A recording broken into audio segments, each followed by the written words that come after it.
هذا المقطع ممنوع لأقل من 91 سنة لأنه عبارة عن تخاريف لا تناسب جميع الفئات العمرية والمستويات الفكرية، ولو اتفرجت عليه ممكن يأثر على أفكارك وقواك العقلية.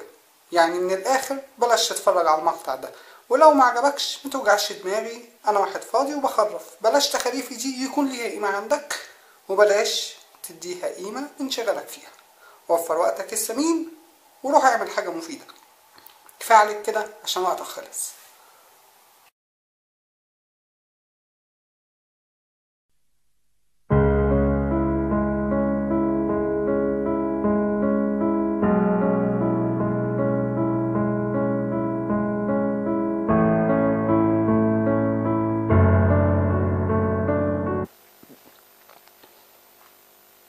اهلا وسهلا بيكم في فيديو جديد، في مقطع جديد. النهارده هو الموضوع انا مش منظمه قوي، ولكن هي كم حدث وكم فكره كده عايز اعبر عنهم وخلاص. هل الخطوره على شخص الملحد او على اي ملحد في مصر او في اي بلد، هي خطوره من ناحيه القانون والدوله ام من ناحيه المجتمع؟ هي طبعا موجودة في الاتنين. يعني في القانون انت بتتحاسب بقانون اسمه بالمادة 98 واو اللي هي قانون ازدراء الاديان، وبيتم سجنك من ممكن من 3 اشهر او 6 اشهر. هي المادة بتقول ايه؟ هو نفس المادة موجود على العموم، ممكن نرجع له، بس ايا كان يعني انت اول مشكلة بتتعرض ليها ان انت قانونيا هيتم الزج بيك في السجن او رميك في السجن. ولكن في خطورة تانية أصعب وأقوى من كده. يعني فلنفترض دلوقتي إن إحنا شلنا المادة 98 وده مش معنى كده بقول إن المادة تفضل موجودة، أنا طبعا برفضها وهفضل رافضها لآخر لحظة في عمري، يعني على ما أعتقد. ولكن فلنفترض إن الدستور بيحمي حقوق الملحدين بالكامل 100%. هل المجتمع هينفع إن هو يتعامل مع الملحد ده بنفس القانون؟ يعني هل إن القانون هيديك حقك كامل مكمل ده هيمنع ان الناس تتعامل معاك بهمجية؟ وهنا انا بقول الناس بمعنى الشارع العادي. يعني هل الشارع العادي هتقبل التعامل معاك؟ هل هيسمح؟ يعني هل هيتعامل معاك بشكل محترم؟ هل هيتعامل معاك بشكل جيد؟ ما اعتقدش. يعني اعتقد ان ناس كتير شافت اللي حصل مع حسن. رقم واحد اللي حصل في قضيتي والتجمع من بعض الناس، ودول ما كانش فيهم ولا اخوان ولا سلفيين. يعني عشان بس ايه اللي هيقعد يقول ادي الاخوان والسلفيين وغيره، الناس اللي اتجمعت حوالين بيتنا ولا كانوا اخوان ولا سلفيين، كانوا ناس من المنطقه عادي، ويمكن في جزء منهم بيبيع مخدرات وبلطجيه. اوكي، اللي حصل في موضوع حسن شحاته، يعني احنا شفنا الراجل اتقتل ازاي واتمثل بجثته في الشوارع. اللي حصل مع بعض اصدقاء لينا ملحدين في القاهرة، في قريب من ميدان طلعت حرب او في وسط البلد. اظن كل الشواهد دي تخلينا لازم نفكر ان احنا علينا خطر من المجتمع اللي احنا فيه، فلازم نعرف ازاي او نقدر نتعامل مع هذا المجتمع ونغير هذا المجتمع، لان محدش هيساعدك في ان انت تغير ده. يعني انت حاليا لوحدك، القانون والدولة والدستور ضدك، الاعلام ضدك، رجال الدين ضدك. فاحنا يعني احنا بطولنا، احنا مش في حد معانا ولا في حد هيقدر يساعدنا، فعلينا ان احنا نساعد انفسنا. انا شايف ما بقولش الناس ما تنتقدش الاديان، ولكن لو هتنتقد انتقد بشكل موضوعي ومحترم وجيد، يلقى احترام من الاخرين، يلقى حسن قبول من الاخرين. ما تضحكش عليهم وتقول لهم انا مؤمن او متدين او النبي ظهر لي او المسيح ظهر لي او الكلام ده. لا، مش محتاجين ده كله. انا ما واجهتش مشكله في الحادي غير مؤخرا في القضيه دي بس، انما غير كده انا ما لقيتش اي حد كان يعني بيحاول ان هو يعتدي عليا او اي شيء بسبب ان انا ملحد، غير بعض حاجات على النت وحاجات كده. يعني ده على النت مش موجود فيس تو فيس، انما وجها لوجه انا ما لقيتش حد ان هو يعني قال لي مش من حقك او اللي انت بتقوله ده او ازاي بتقول كده. يعني انا بشرح وجهة نظري، اللي بيتكلم معايا في الدين او شيء او كذا فبيقول لي ازاي مش مؤمن ان في ربنا، فبقول له في 1 2 3 وهكذا، ونبتدي نتناقش في مجموعة من النقط والافكار. وفي النهاية يعني لو الشخص ده محترم مش متشبث بفكره، او حتى لو متشبث بيه او غيره، هو ليه وجهة نظر وانا ليا وجهة نظر اخرى مختلفة. ما بتوصلش ان احنا هنشتم بعض او هنقتل بعض او غيره. يعني افتكر في مرة كنت قاعد مع صديقين، واحد منهم مسيحي وواحد منهم مسلم، فكنت بتكلم في موضوع فقال لي استنى الولد المسيحي قال لي استنى اللي انت هتقوله ده بس يعني هيحط على الدين بتاعنا ولا الدين بتاعهم؟ يعني اللي هتقوله ده بس هيطلع دين مين فينا في الاخر اللي هو ما ينفعش او كده. فاللي هو الناس كانت متقبله الكلام، لان انا بطرح لك، انا عندي تساؤل ومش لاقي اجابه ليه، وتساؤل بخصوص الدين او الله او غيره، فاحنا مش لاقيين اجابه. يعني لو قلت اي اجابه وحاولت تلف وتدور باين ان انت بتلف وتدور، يعني انت ما قلتش كلام يقنعني او يفهمني. المهم باختصار ان لازم كلامنا يكون بالشكل ده مع المجتمع ومع الناس، يعني لازم توصل فكرتك للناس، فكرها بشكل محترم بشكل كويس. لو في مجموعة كده ملفوفة حواليك او ملتفة حواليك، زي ما حصل مثلا معايا ولا مع اصدقائنا ولا غيره، لو في مجموعة كده وحبت ان هي تتناقش معاك، هتتكلم معاهم ازاي؟ لو ما قلتش كلام يعني محترم مقنع، كلام كده يستحق التأمل والتفكير والأخذ والرد، هيبقى منظرنا زي ناس طلعت اتكلمت في الإعلام بشكل اللي هو ما قدرش يوصل فكرته، ما قدرش يعبر عنها. ممكن الناس اللي حصل معاك في الإعلام ده تلاقيه معاك في الشارع، ساعتها هتعمل ايه؟ هل عندك فعلا كلام جيد محترم تقدر تقوله وتقدر تعبر عن فكرك بشكل جيد، اللي بيه اللي قدامك يبقى فاهم فكرك ايه وخلاص؟ يعني خلاص، يعني بوجهة نظره كده، هو مش هيقدر يغيرها، هو ليه وجهة نظر، هو شايف ان فيها عيوب بس هو مش دارس كفايه ان هو يعرف يرد عليها، او مش دارس فيها، فاللي هو ما اقدرش افتي، انا مش رجل دين ولا عالم في الدين. فدي نقطة من النقط علينا ان احنا يعني ننظر لها. نقطة تانية ان مثلا انا واحد من الناس دلوقتي لو رجعت مصر انا وحبيبتي وبنتي، هل هنقدر نعيش في مصر؟ يعني هل المجتمع هيتعامل معنا بشكل عادي؟ هل مثلا احنا مش متجوزين رسميا، مش متجوزين، ولكن واقعيا احنا اللي بينا اكتر من جواز، فهل الناس في المجتمع هتتقبل موقف زي كده؟ يعني هل هيتعايشوا مع موقف زي ده؟ هل ده مثلا ما يعرضهاش لمشكلة او ما يعرضنيش لمشكلة؟ يعني المشاكل القانونية دي طبعا دي مشكلة وكارثة لوحدها. ماشي ان انا مثلا بنتي ما اعرفش بقى تنسب لاسم مين، بس ممكن تنسب، يعني ممكن ما مش معترف ان هي بنتك، او معترف ان هي بنتك بس في شهادة الميلاد لازم يكتب لك دين، هيكتب لنا ايه؟ مش هينفع. وغير كده انا من اسرة مسيحية ومكتوب في بطاقتي مسيحي، هي من اسرة مسلمة ومكتوب في بطاقتها مسلمة، طب مين هيعمل ايه؟ يعني موقف زي ده مين هينظر له ازاي؟ في الموقف ده انا اعتقد مسيحيين ومسلمين هيطلعوا يحطوا علينا، يعني هما الاثنين هيبقوا ايد واحده في مواجهه في الحرب على الالحاد او الملحدين. فمش هينفع، لازم يكون شكلنا في المجتمع وفكرنا مع الاخر فكر جيد، فكر راقي، فكر محترم، عشان نقدر في يوم من الايام المجتمع نوعا ما يبقاش ما نواجهش منه المشكله اللي بتقابلنا. يعني لو ما قدرناش ان احنا فعلا نوصل وجهة نظر للناس والناس تتفهم فكرنا وتتفهم الافكار بتاعتنا، مش هنقدر نتعايش في المجتمع ده. يعني ممكن ما الاقيش مكان اقعد فيه، يعني ممكن حد لو مثلا حب يعرف مثلا انت متجوز مش متجوز، ما انت هتأجر شقة من عنده ولا هتشتريها، فيقول لك لا ما اقدرش اقعد عندي الوضع ده، وما احبش ان حد عندي يبقى كده. ممكن ما يرضاش يخليك تشتغل، يعني ده لو حطينا القانون جانبا. فاذا علينا ان احنا فعلا يعني نوصل فكرنا للناس، لازم نغير افكار الناس وافكار المجتمع اللي احنا فيه، احنا مجبرين لهذا، لان للاسف المجتمع مش عنده استعداد لتقبل الاخر، مش عنده استعداد ان هو يسمع رأي مختلف او وجهة نظر مختلفة عن وجهة نظره. احنا ما قدامناش حل تاني، يعني نضغط ان احنا نغير القوانين الخ بس يعني ما عندكش حل تاني غير ان انت تغير المجتمع.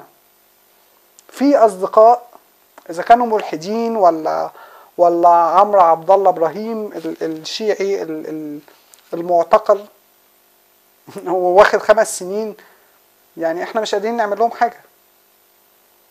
وانا مستغرب يعني الملحدين والالحاد ويطلعوا في التلفزيون وبيتكلموا ومنتشرين على النت، طب فين حاجه عملناها للناس دي؟ يعني انا يعني خرجت باعجوبه او زي ما بقول بمعجزه هيباتيا، بس وات ايفر يعني في ناس ما بتقضي العقوبه دي جوه دلوقتي، بصرف النظر ان الشيخ ابو اسلام بيقضيها. وانا فرصه ان انا اعلن اعتراضي، ان لو يعني انا مستني اقرا حيثيات الحكم ونص ومنطوق الحكم والقضيه بالظبط، لان هو لو اتحكم عليه بان هو حرق المصحف، عفوا حرق الانجيل، والناس شايفه ان هو يستحق السجن على حرق الانجيل وليس على شيء اخر، او لو هناخد ان قضيه حرق الانجيل فكده في ناس كتير بتحرق المصحف. لو انت موافق ان ابو اسلام يتحبس عشان حرق الانجيل، ففي ناس المفروض تتحبس عشان حرق المصحف، ماشي. ورغم ان انا ما بحبش شيء زي كده ومش شايف ان ده شيء يستحق السجن، ولكن ابو اسلام في تحريض، في سب، في حاجات غيره ممكن نجيبها ونثبتها عليه ويتحاكم بيها، وليس بان هو حرق انجيل. وات ايفر يعني. الجزء الثاني او النص الثاني من موضوع المقطع ده، هل الخطورة من الدين ام من الانسان؟ من الفكرة كفكرة، ولا من الانسان اللي بيستخدم الفكرة دي وبيستخدمها بقى ممكن تكون بشكل ايجابي بالنسبة لي او بشكل سلبي؟ يعني مثلا لو قلنا الدين، انا لا انكر ان انا اختلف مع الاديان في اشياء كتير، وبنتقد او قدمت نقد، يعني بقدم نقد في نقط كتير وبشكل مباشر كتير في الدين، ولكن في نقطة تاني برضو يجب ان احنا ننظر لها من منظور اوسع شوية. هل الخطر في الانسان ولا في الاديان؟ يعني ايهما الخطر؟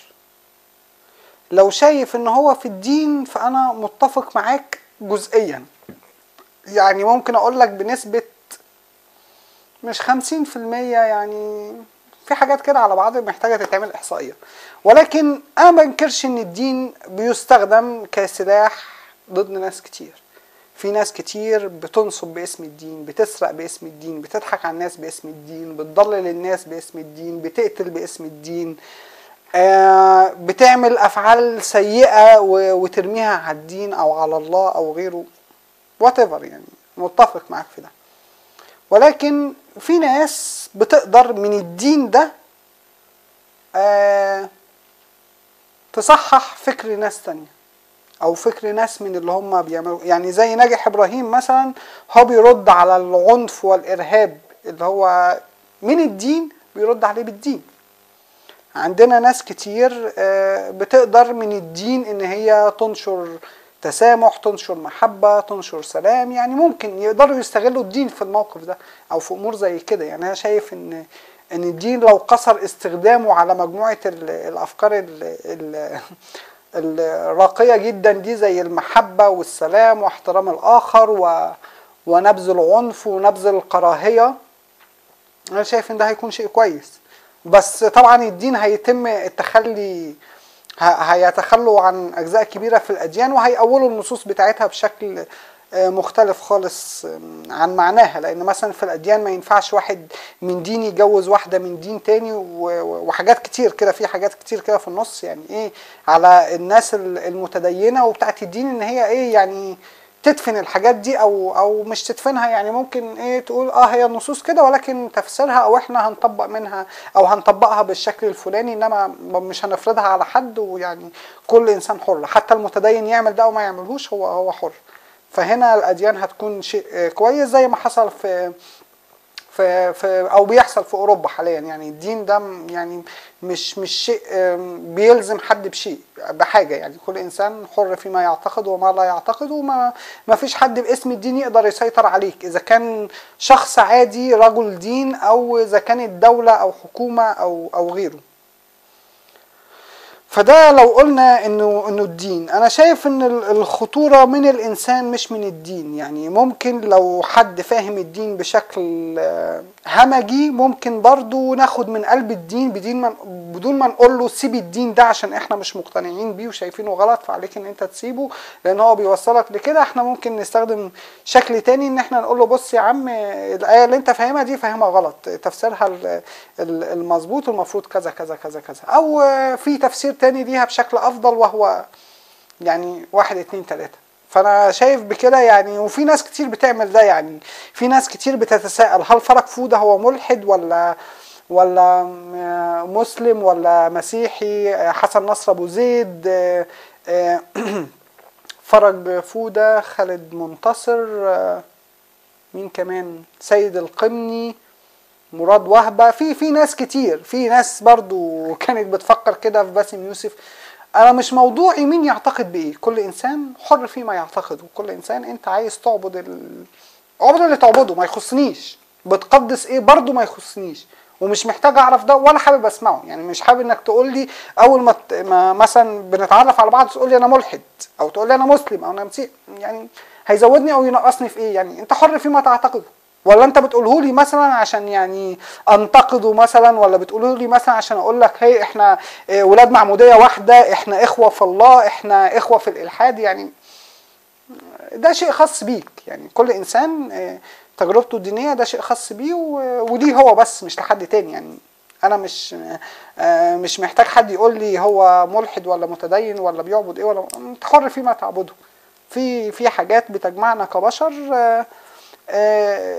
شايف ان احنا بنتفق فيها، هو ده الاهم وده الافضل. انما انا بعتقد بايه انت ما بتعتقدش بايه، كل واحد وتجربته. انت جربت مثلا، انا بحب نظام اندرويد، في ناس ثانيه بتحب الابل، فكل واحد حر. يعني ما مش هقول للناس لا الاندرويد لازم تستعملوه عشان هو افيد ليكم وافضل ليكم وده يدخلكم الجنه، ولا ده مثلا ده نظام ذكي ما اعرفش ايه.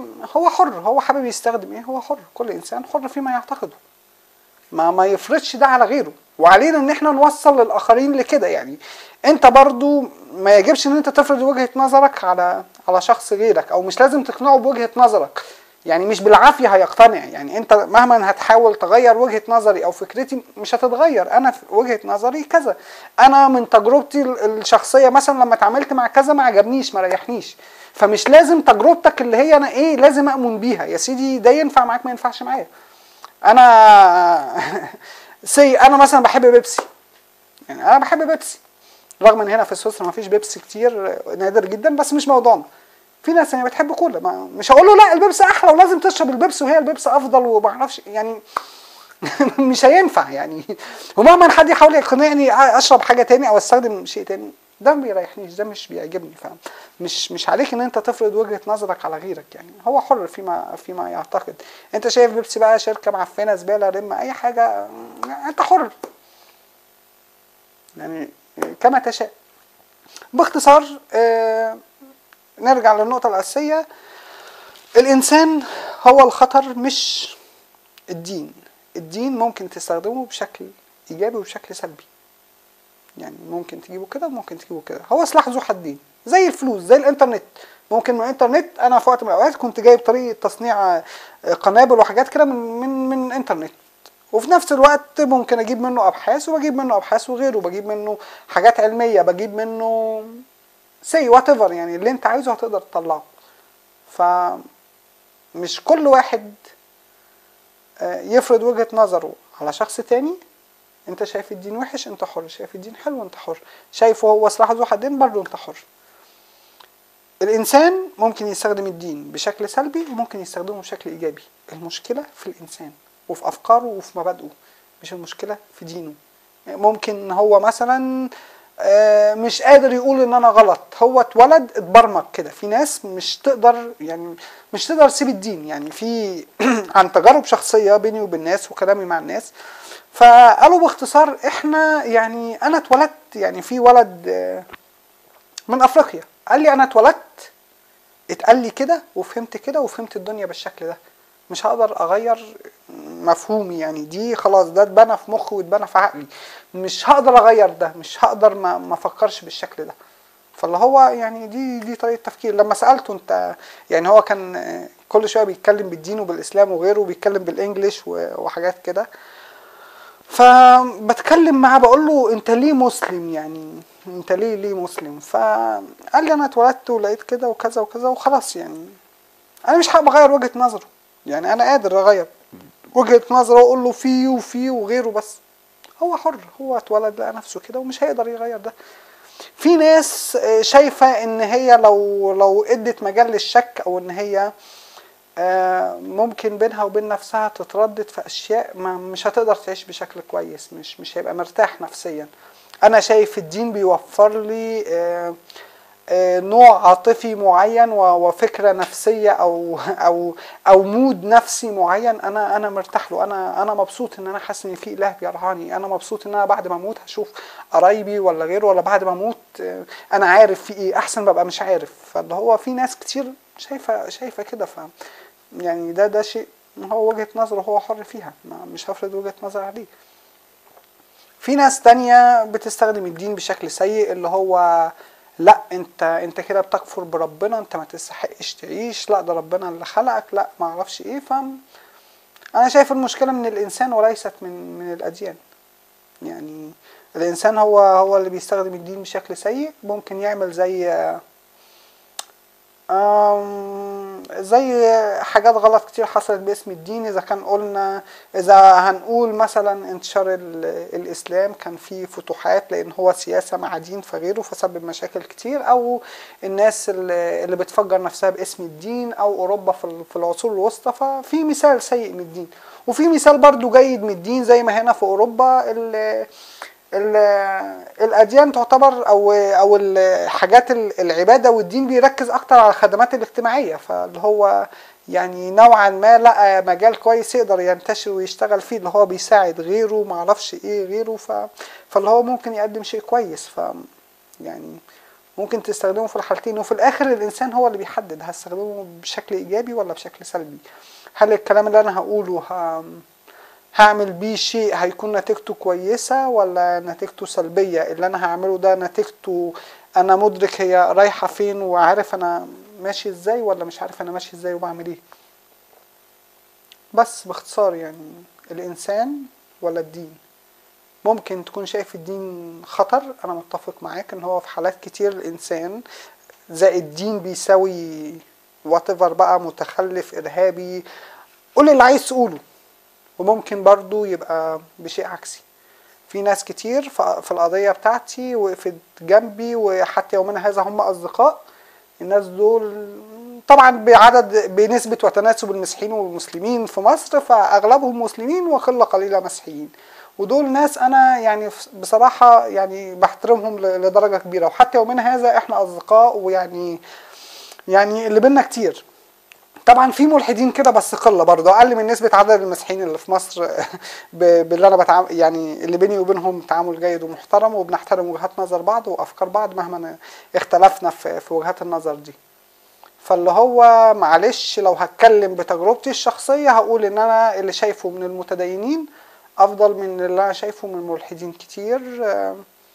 ما بشوفش بيقولوا كلام، ما بتفقش معهم في افكارهم، تصرفاتهم يعني معلش زي اللي هم بيصفوهم ان هم ارهابيين ومتطرفين وهمج. يعني في لما تلاقي واحد بيسبك باهلك ماشي، فده نفس تصرف برضو الناس اللي كانت بتحرض ضدي.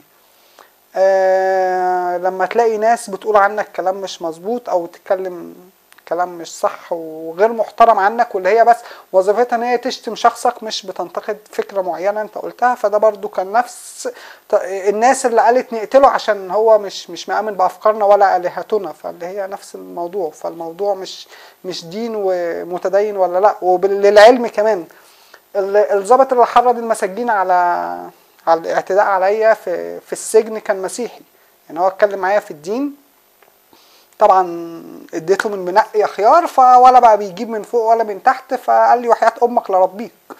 فده كان مسيحي وظابط وفي الشرطه، ما اعرفش رتبته ايه، هو بشرطين. فاللي هو يعني في مسيحي برضو ارهابي، في مسيحي ممكن يحرض على قتلك. على حسب ما قال احمد حركان ان هو لما كلم الشرطة فقال له دول ملحدين كفار يموتوا. فاللي هو ادركوا المجتمع اللي احنا بنتعامل معاه بيفكر ازاي، وازاي نقدر نخليه يعني نغير الافكار دي، لان برضو اللي بيطبق القانون في الدولة هو انسان.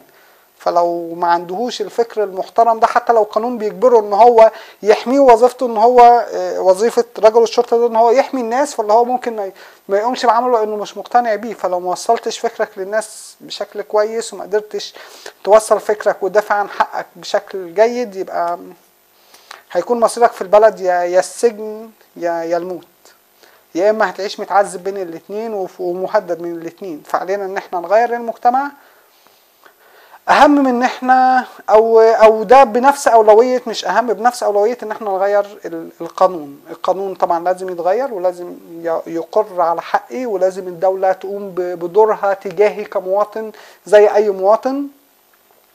ولكن ايضا المجتمع عشان يطبق القانون ده لازم نعمل فيه حاجات كتير عشان يتغير. فلو احنا مش قادرين نغير فيه دلوقتي مش هنقدر نغير فيه بعدين، ومش هنستنى ان ماما حكومة هي اللي تغيره. الحكومة ما بتديش حد حقه. اغلب الحكومات في العالم فيها فساد وفيها كتير مهما ان هي بتقدم، بس برضو يعني مش هتعمل لك اللي انت عايزه كما تتخيله انت او كما انا اتخيله. فعلينا احنا اللي نقوم بالدور ده، لان ما فيش حد غيرنا يعمل ده دلوقتي. اشكركم واشوفكم في فيديو تاني.